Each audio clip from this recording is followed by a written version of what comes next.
So everybody does this what's in my bag video, and I've done that before as a professional photographer, but I also sold all of those cameras. I had a Nikon D4 7200 2.8, a 24 to 70 2.8, 50mm 1.4 105 macro, two SB900s, and a video light secret. That's a super secret squirrel for wedding photographers, especially, is the video light.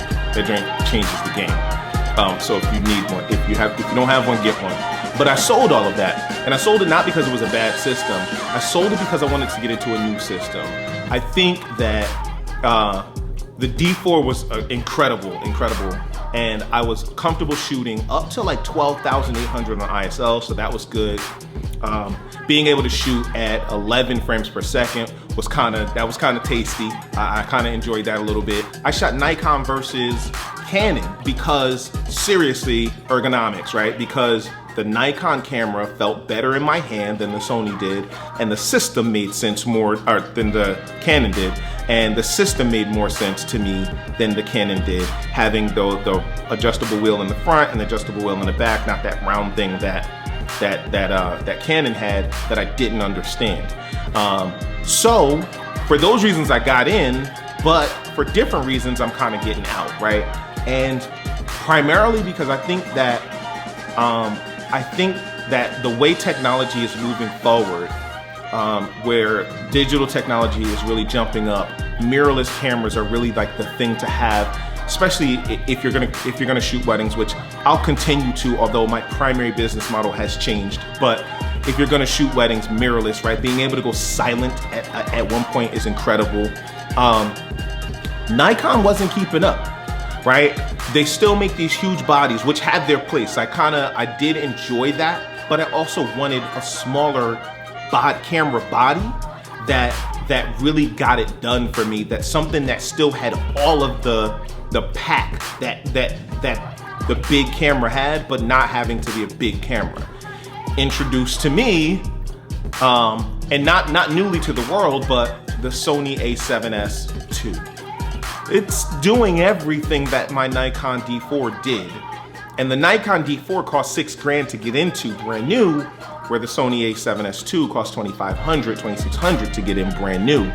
And so now D4 is so old that the D4S came out and the D5 came out, and it's gonna cost me $6 grand to get back in.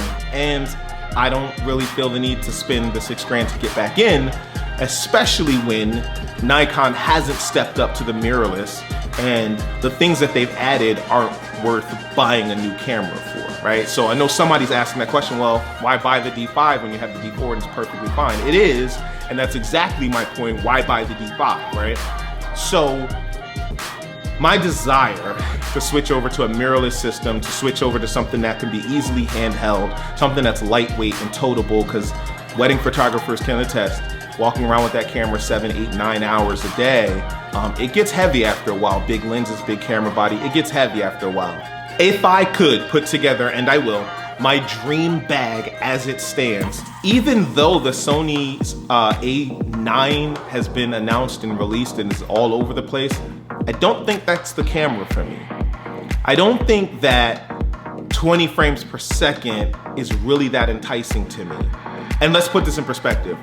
The A7S II cost about $2,500, $2,600. The A9 cost around $4,500. So I'm talking about $2,000 difference in these small things. The autofocusing points, believe me, that's beautiful. But it's largely beautiful when you're using 20 frames per second. So that part doesn't, so now the autofocus part, even though incredible, is relative to 20 frames per second because the autofocus in the A7S II is still incredible. Face detection is incredible. Tracking is pretty dope. Like, I don't need all of the things that the A9 offers, although I would love that little joystick thing. So maybe I'm looking forward to the Sony A7S III. I think that thing is gonna be incredible and really, really, really everything I need. But let's talk about my dream bag. And I'll put links to all of these things in the description. So I'd love to shoot the Sony A7S II. It's the camera that I'm recording this on, although I rented it and didn't buy it. I rented it to check out the system. I encourage you to do that too. the 35mm 1.4 and the 50mm.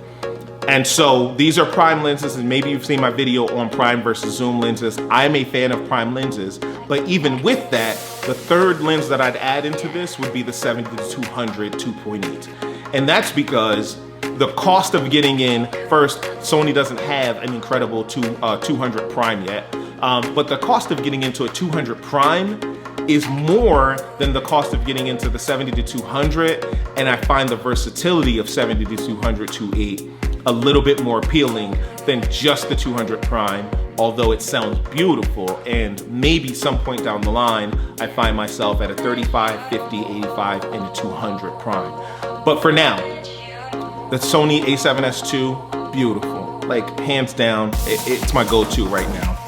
The 35mm 1.4, the 50mm 1.4, and I'm talking about like the Zeiss 35mm 1.4, and then the 70-200 2.8. Add in, and I'm recording this video on the 35 1.4, add in the Rode Video Mic Pro, which I'm recording the audio on right now. And I probably wouldn't even shy away from my Nikon SB900s. So I still own one, I held on to one, and I still own my Pocket Wizards, and that's fine. Although I'd probably get into something that would allow some high-speed sync. I probably would get into something like that for flash, although I don't use a lot of flash in my photography. But I mean, this is my dream. Like, this is if I could set it up, and maybe as a second camera body, and I'll link this one up too, I guess, the Sony A6500 as a second camera body. I've always shot, so even when I had the D4, I had the D4 as my primary, the D700 as my backup, and the D7000 as my backup to the backup, right?